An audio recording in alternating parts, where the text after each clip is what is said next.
I've seen the future and it's filled with lots of fun at Disney World, but I can see a few regrets too. We're going to make sure you get all the fun and none of the negative.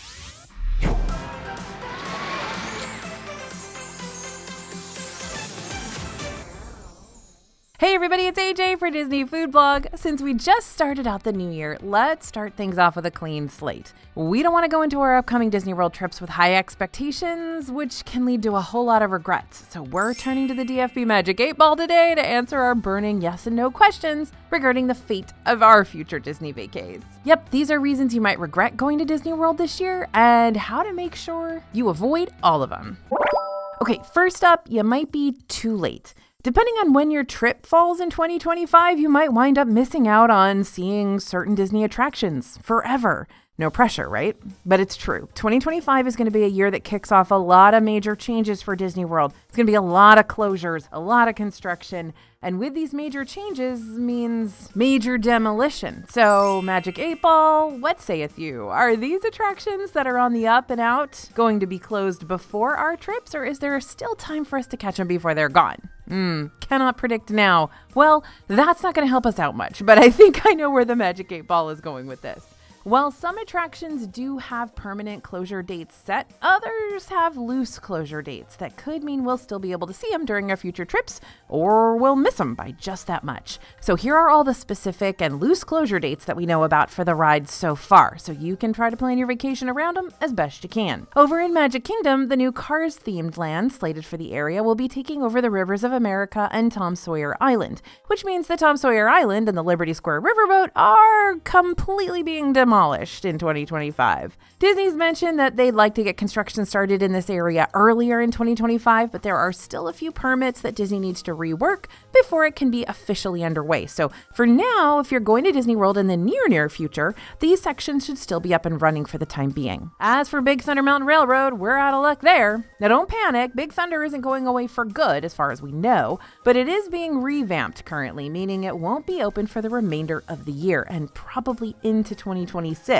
Now, Big Thunder Mountain will reopen sometime in 2026, all bright, shiny, and new with fun and fresh effects, but we don't really know when. That said, rest assured, anytime you're in Magic Kingdom for the rest of 2025, BTMRR is going to be shut down. Now, Hollywood Studios, Muppet Vision 3D will be closing to make way for the new Monsters, Inc. land, but Disney can't shake away the Muppets that easily. As it turns out, our felt-bodied friends will be relocating over to Rock 'n' Roller Coaster for a fun Dr. Teeth and Electric Mayhem re-theme. Now, Disney hasn't given us any official closing timelines for any of these experiences just yet. Since Disney World would like to start up all the Monstropolis construction in 2025, we expect to get some sort of official closing timeline for these in the not-so-distant future, but for now they're all still alive and well and ready for you to experience one final time. Over in Animal Kingdom, Dinoland USA is already halfway to becoming extinct since Triceratops Spin, Chester and Hester's Dinosaur Treasures, and Fossil Fun Games officially closed just a few days ago. Rest in peace.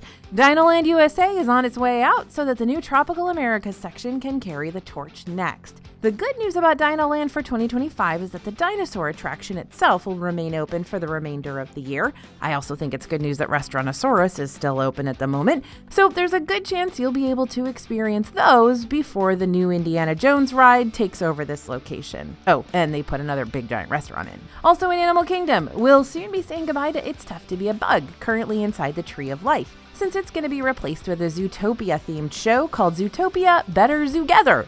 The new Zootopia show is slated to open in late winter 2025, so we're expecting to hear news about It's Tough to Be a Bug and when it's officially going to fly on out of here to be announced real soon. Again, loose closure timelines don't always help you out the way you wish they would, but I promise you, as soon as we learn more about the specifics, we're going to let you know immediately through our free DFB newsletter. By the way, how you join that is through the link in the description. You can just go ahead and join our newsletter, and you can get all the latest Disney news first. We get it to our newsletter subscribers before anybody else, and again, it's totally free. So for now, the best advice I can give to you is to anticipate these closures so you're not hyping yourself up to see an attraction that may no longer be available once you arrive. Because anticipating these closures and then still getting to experience them because they haven't gone away yet is a fun surprise. But hyping yourself up for these attractions only to find out they might have closed right before you arrived is very disappointing. Talk about a regret. And you might be too early. Okay, it's easier to process each of these Disney closures when you realize what they're all leading to, and that's a lot of new lands and rides and attractions. Just to recap, we've got Villains Land and Cars Land coming to Magic Kingdom, Pueblo Esperanza coming to Animal Kingdom, and Monstropolis coming to Hollywood Studios. And based on the concept art for these soon-to-be locations, I am already hyped for what's to come, especially Monstropolis, because come on, Harryhausen's? I'm waiting for you. However, if you're going to Disney World in 2025, don't be getting your hopes up to see these new lands up and running by the time you visit. Whoops, I think I was supposed to ask the Magic 8 Ball for clarification there. Hold on. Magic 8 Ball, should we anticipate seeing new lands open in Disney World in 2025?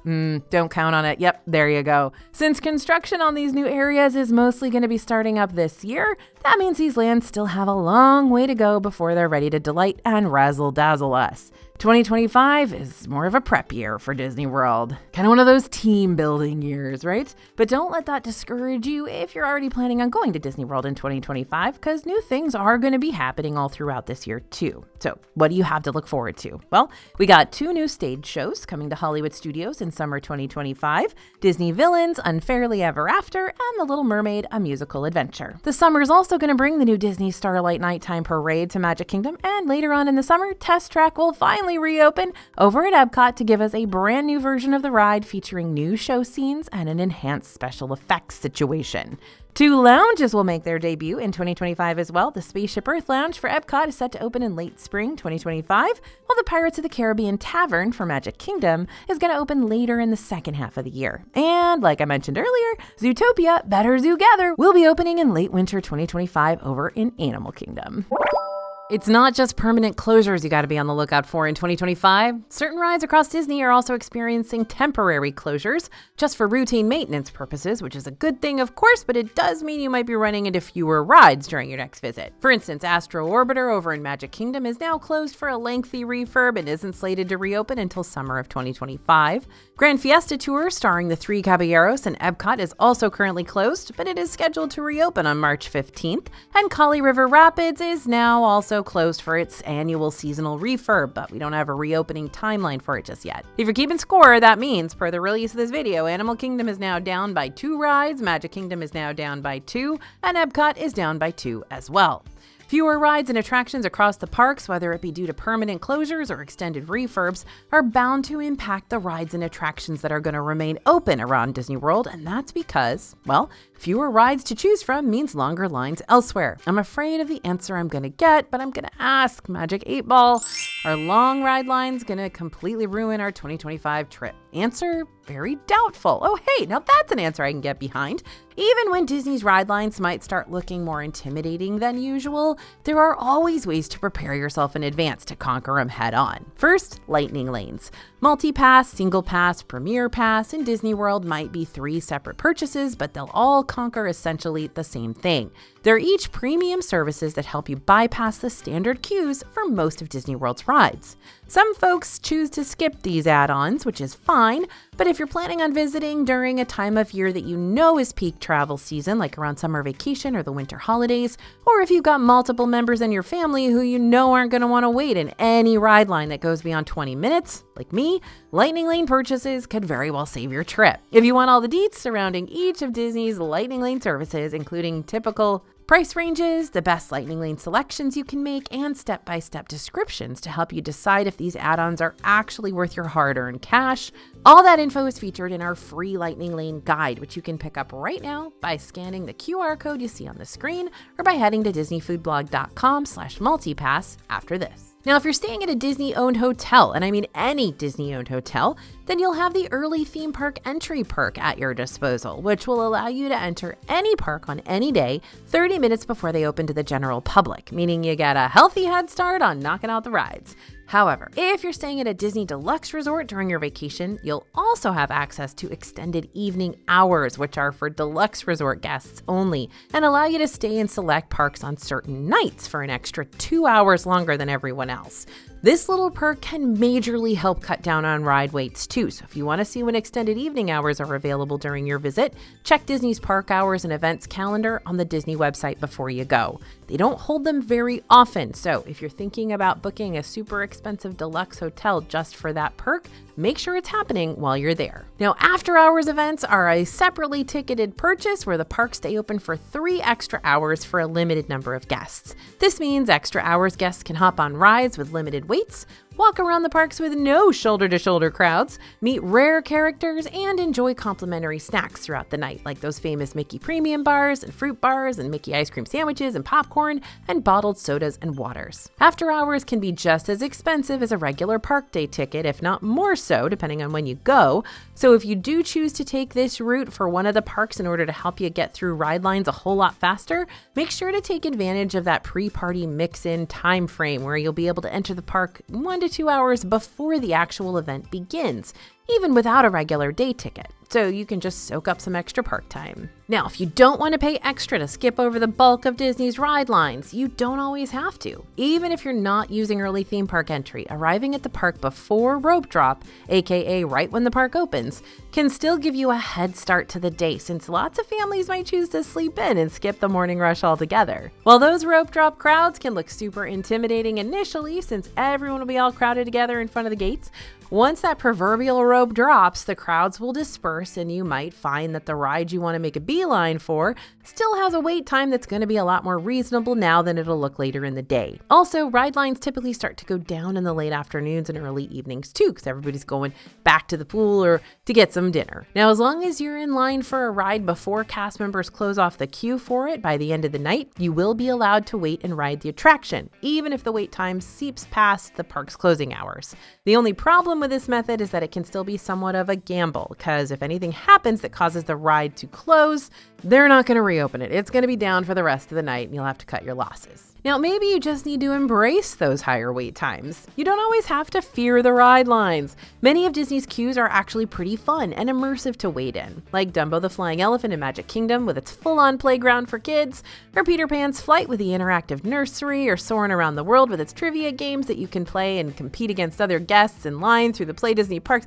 No, that one's boring. Or Toy Story Mania with its colorful and oversized board game props to make you feel like you've been shrunk down to the size of a toy. Or even Flight of Passage with its full-size avatar you can check out inside the lab. Still, that's a really long line and it's boring in a lot of places. But there are some ride lines that aren't that bad. Even if the ride line you're waiting in is a little more drab than others, you can always pack your park bag with fun little portable games and activities to help your family pass the time in line. This could include stuff like Mad Libs or snacks or Heads Up on your phone, that's a classic, or our latest obsession, Bitsies. Bitsies are like Tamagotchis from back in the 90s, except holographic and Disney inspired, and honestly a whole lot more entertaining because you can keep unlocking new characters the more you play with it. And because they're so little, they're easy to take with you and play with while you're waiting in line for things. Now, ever since the 2020 closures, Disney World's water parks have done this interesting little jig with each other. Before, you could choose each day whether you wanted to visit the shipwreck-themed Typhoon Lagoon or the ice-capped Blizzard Beach. Nowadays, you don't really get a choice. You just have to choose whatever water park is open during the time you're there. The other park is usually going to be closed for months on end due to routine maintenance, so Disney kind of only has to pay one water park's worth of cast members, and then they just kind of switch over to the other park when that one opens. And that can be kind of a bummer if you had your heart set on one water park, but only the other one is available during your vacation. Well, Magic 8 Ball, what do you think? Is it still going to be worth visiting a Disney World water park in 2025? Signs point to yes. Looks like the Magic 8 Ball and I are on the same page. From now until the end of 2025, all Disney World hotel guests will receive free tickets to a Disney water park that you can use only on your hotel check-in day. That means that you and anyone on the hotel reservation can go to whichever water park is open at the time. So even if it's not the water park you were hoping for, it's really no skin off your nose since you don't have to pay anything extra for it anyways. You can drop off your bags and suitcases at your hotel's bell services desk before you head on over to the water park, since your room more than likely isn't going to be ready until 3 or 4 p.m. However, if you're not planning on getting to Disney World until after the water park is closed, which is typically around 5 p.m., you may want to consider a split stay where you'll swap Disney hotels midway through your trip, because each time you check into a Disney hotel, you'll reactivate that free water park perk all over again.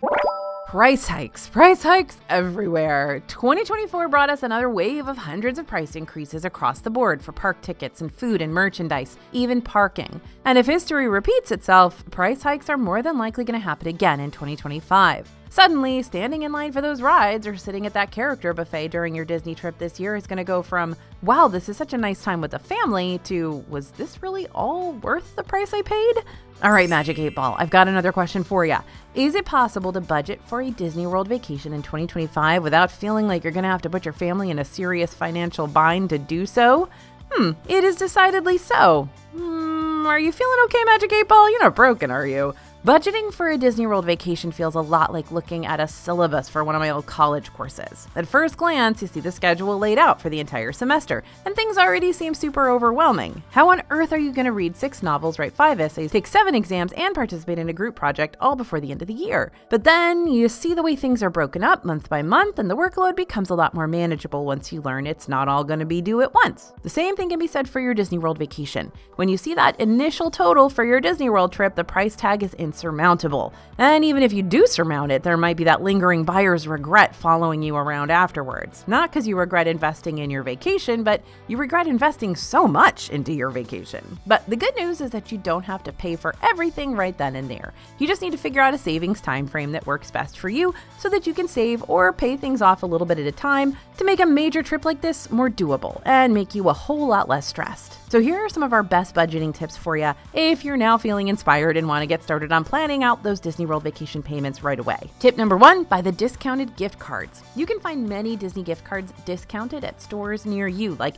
Sam's Club and Target and BJ's Wholesale. Spending money to earn more money is always my favorite kind of budgeting. And before you ask, yes, these Disney gift cards can be used almost anywhere on Disney World property, at gift stores, restaurants, hotels, even the Epcot food booths. So thinking about it for a minute, if you start purchasing $25 gift cards each month leading up to a big Disney World trip for, say, December of 2025, and you use your Target Red Card membership to save 5% on each gift card purchase, you could have saved $300 for extra trip souvenirs and goodies alone without actually paying the full $300 to get them. Tip number 2, free dining. You might be able to save a ton of money during your 2025 vacation thanks to the free Disney Dining Plan promo currently available. You can find it on the special offers page on the Disney World website. So here's how the deal works. Between January 2nd and February 10th, Disney is offering a free dining plan for select summer vacation packages with the purchase of a non-discounted 3-night, 3-day minimum Disney vacation package that includes a room at a select Disney Resort hotel and ticket with a park hopper. This promo will be good for vacation packages that fall during May 27th to June 26th and July 7th to August 6th. The downside to this deal, if you want those free DDPs, you must purchase a non-discounted vacation package, which means no hotel or ticket discounts if those are being promoted on the special offers page as well, which more than likely they will be. Depending on the deal and depending on how long your trip is going to be, it might actually save you more money in the long run to pick a different savings opportunity versus the free dining plan. But the free dining plan is the only way we've actually seen the dining plan save you money. So there's lots of potential options here. You'll just have to do a bit of number crunching to see which special offer is going to help you out the most. Tip number 3, pick up our new planning worksheets. Recently, we completely reworked our free DFB planning worksheets just in time for you to start budgeting for your 2025 Disney World vacation. Our team really did a knockout job with these. Now you can really organize a specific budget for your trip, find money-saving opportunities that you might not have thought about before, discover new packing essentials and handy-dandy park maps to help you get around once you're there, and a ton more. Scan the QR code you see on the screen now or head over to disneyfoodblog.com/disneyplans to pick up your digital guide ASAP.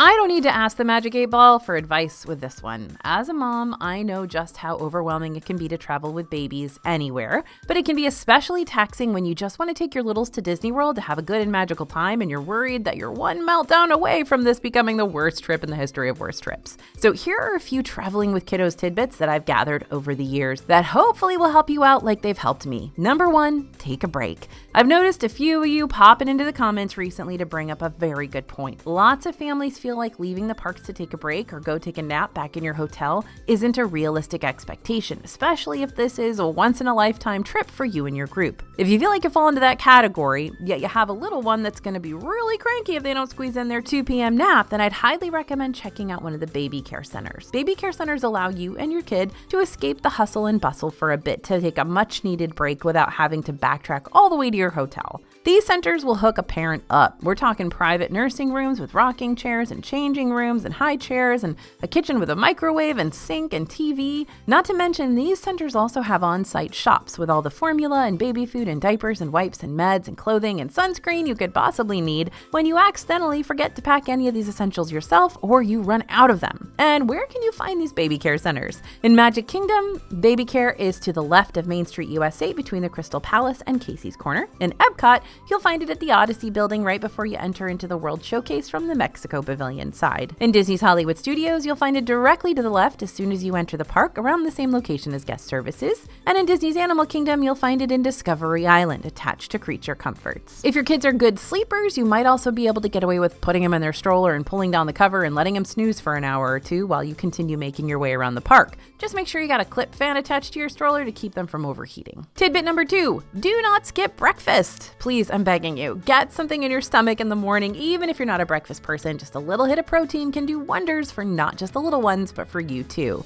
There are Starbucks locations and Joffrey locations in all 4 Disney World parks, and every Disney World hotel has some variation of a food court with a grab-and-go breakfast food if you're in a pinch. Even if you function without breakfast in your day-to-day life, Disney is a whole different beast, so start everyone off with some sort of sustenance so the case of the Crankies doesn't bubble up sooner than you want it to. It's also good to have snacks that you know your kid loves already packed in your park bag for them to munch on throughout the day. While Disney does have a lot of kid-friendly snack options, it might be lacking that one snack that your kid's fixated on back home. And if nothing else is going to satisfy them, it's going to be those familiar comfort food snacks that'll swoop in to save the day. Plus, grocery store snacks will save you money in the parks anyways. You all know my story of discovering as a toddler mom that Disney doesn't sell Cheerios in the parks. They also don't sell Goldfish, because I don't know about your kid, but the little Mickey head cheese crackers, that's not Goldfish, and it's not the same, and my kid wouldn't eat them. So I spent almost an entire day searching for something that he might eat, and so I told myself next time we come, I am bringing my own Cheerios, I'm bringing my own Goldfish, I'm bringing my own whatever he is into eating right now so that I don't have to deal with,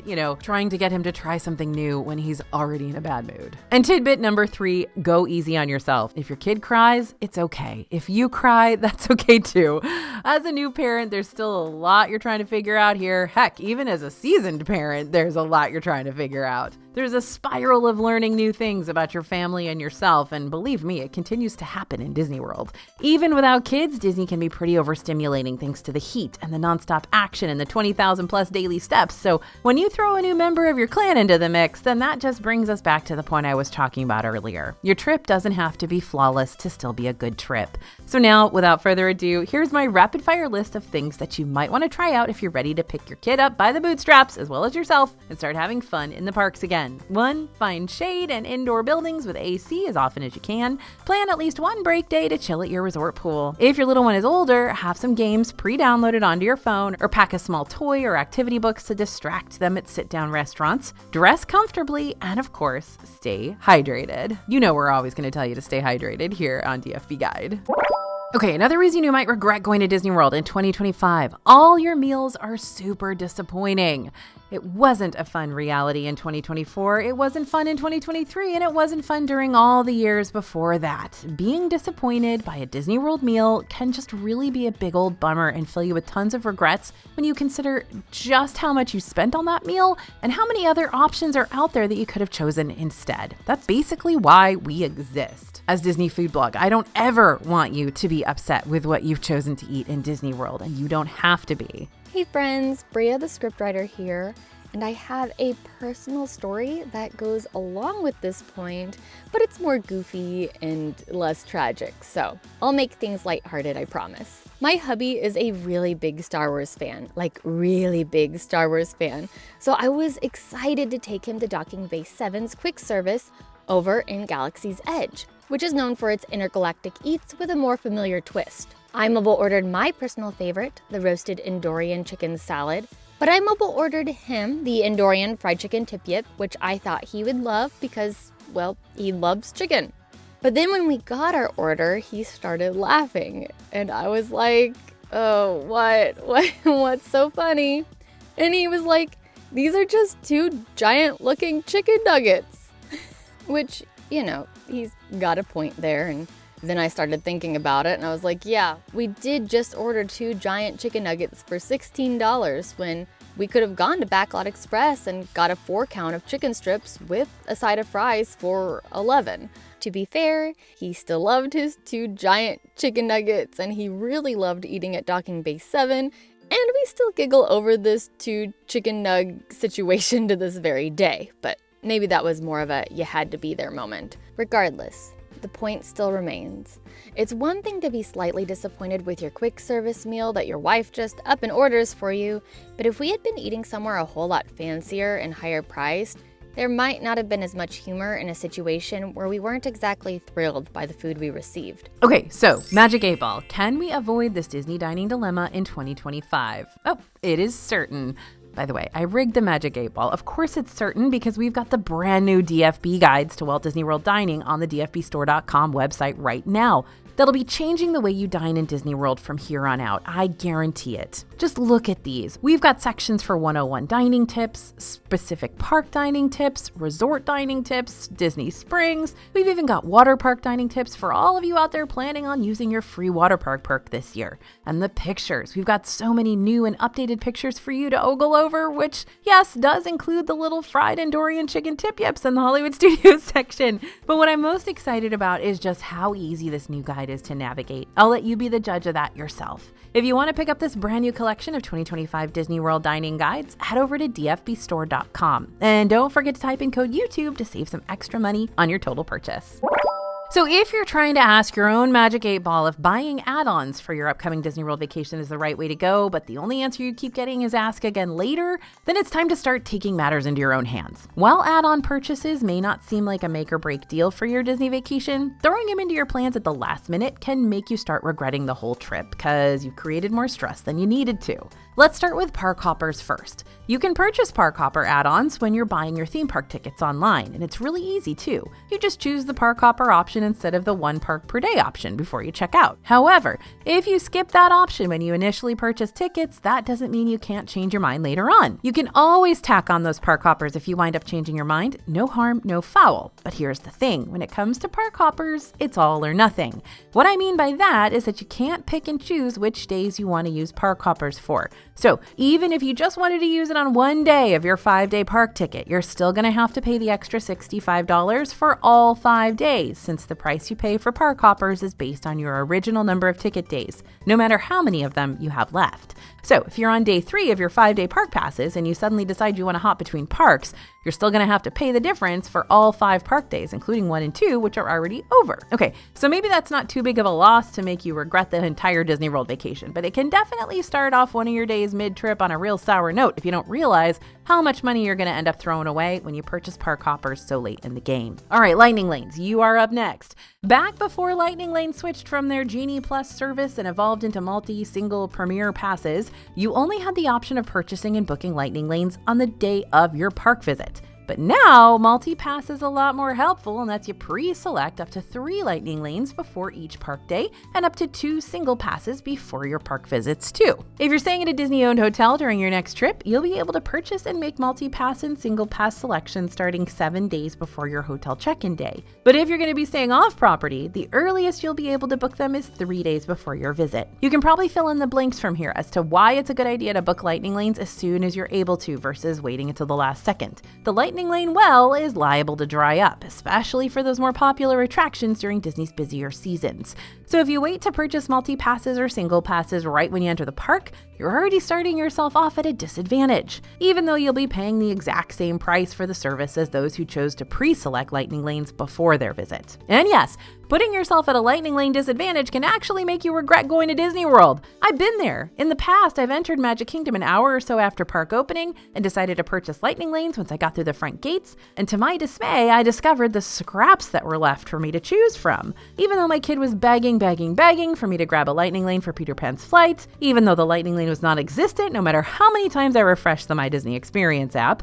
and that meant I spent a lot of money on multi-passes, was able to get Lightning Lanes for rides I didn't need to, but still had to wait in lines for the main rides because all the Lightning Lanes had already been booked up for the day. I hope that all makes sense. So I do speak from personal experience when I say it's better to be hot or cold. Either dive in and book those lightning lanes as soon as you can, or don't buy them at all and save your money by using other time-saving methods like getting to the parks early or staying there late to work around the crowds. Being lukewarm and buying them after you get to the park just adds a whole other layer of stress that can really put the whole group on edge. Now, as far as the new Premier Passes go, well, if you wait too long to purchase those, you're bound to miss out on them entirely. Just to catch you up to speed in case you missed out on the Premier Pass drama that went down at the end of 2024, Premier Pass is a new and really pricey Lightning Lane option that gives all Disney World hotel guests the chance to pay one fee for all the Lightning Lanes included in one park, multi and single pass included. With this pass, you don't have to worry about selecting any Lightning Lane reservation times. You just show up at the ride you want to use your Lightning Lane for and head on past everybody on towards the front of the attraction. This allows you to show up for a ride whenever it best fits into your schedule, adding a whole lot more flexibility to your day. With that being said, Premier Pass is only available in very limited quantities, so if you wait too long to purchase it, it's not even going to be an option for your visit. We have definitely seen it sell out. And if you were banking on Premier Pass to make your 2025 Disney vacation happen without a hitch, then you're going to have to quickly come up with a plan B to keep all those vacation regrets at bay. Much like multi-pass and single pass, Disney's hotel guests can purchase Lightning Lane Premier Pass up to 7 days before the first day of their resort stay for the entire length of stay, up to 14 days, starting at 7 a.m. Eastern. So if I were you, and this add-on was something you're wanting to prioritize for your family, I'd make sure my alarms were set for 6:30 a.m. on the day I could start purchasing those passes. Again, speaking from experience. Okay, time for you to set aside that magic 8 ball and begin planning for real. Need a springboard? Here's where you can start. You can pick up one of our free guides that we shouted out earlier. Here are those QR codes again if you missed them the first time around. And if you head over to dfbstore.com and see what all the fuss is about when it comes to our brand new 2025 DFB Guide to Walt Disney World Dining, I'm sure you will not be disappointed. It's beautiful. Or you can check out another one of our DFB videos to make sure absolutely no regrets attempt to ruin your best vacation ever. We have a lot of videos, y'all. We have a lot of very, very recent videos about Disney World in 2025, and I hope you love them. Might I suggest the best Disney World snacks for 2025? Or perhaps you're more interested in which Disney World hacks still work and which ones are busted. We got a lot of stuff. If it's the weekend, just sit down and put on your pajamas and watch DFB Guide. Thanks for listening, everyone, and thanks for watching. As always, this is AJ for Disney Food Blog, and we'll see you real soon.